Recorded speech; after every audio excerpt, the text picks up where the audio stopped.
Dito. Ano siya guys? Matigas na siya. Guys. Stura na. Guys, oh. Ha? Si Papa alibing na namin. Kawawa man din. Okay na yan. Lalim no?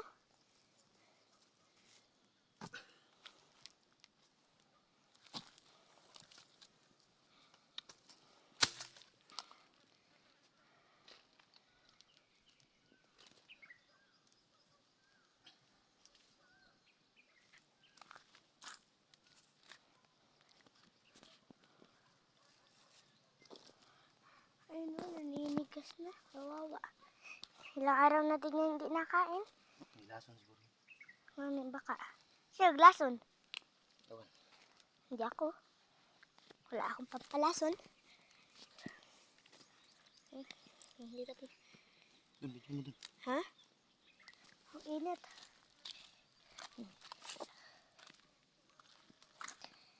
Gaya. Wala ka pa, nagdugo man to pa. Oh, nagdugo yung puwit. Yak, guys, oh, yak. Ayun, oh, kadiri.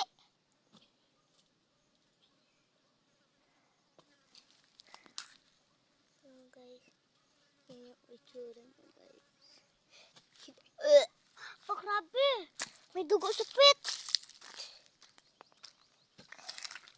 Ayun, oh, nilalangaw. Yak, guys. Grabe yun, guys.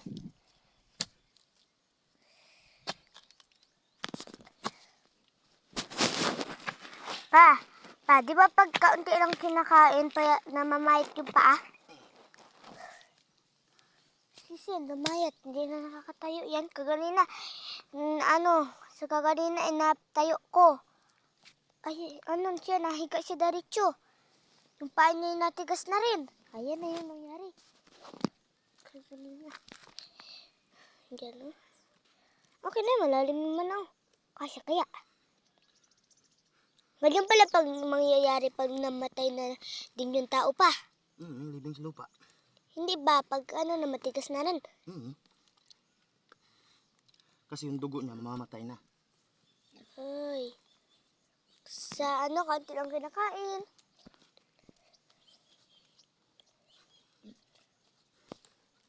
Kawawa. Dapat pinakain yan dun sa Ayaw na nga ni magkain eh.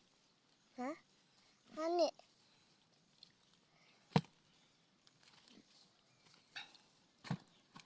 Kawawa mo din. Okay na po, malalim naman na eh. Marunong ka pa sa akin eh.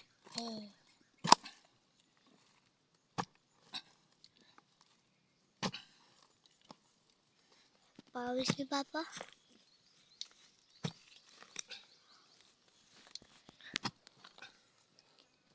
Hindi yung aso namin. Kawawa. Ang pangalan niya Sim. Libing na natin. Uri, bara, uri, Diba Papa, pag nasa lupa na yan, na yan? Ang natitira na lang dyan ay na? Bukog? Yung parang na ba? Ayun eh? Bungo? Yung dugo niya. Kaya Papa, kaya siya namatay, yung dugo niya mamamatay na rin na. Ano mo daw, baka nag-reply si mama mo. Bako na? Ha?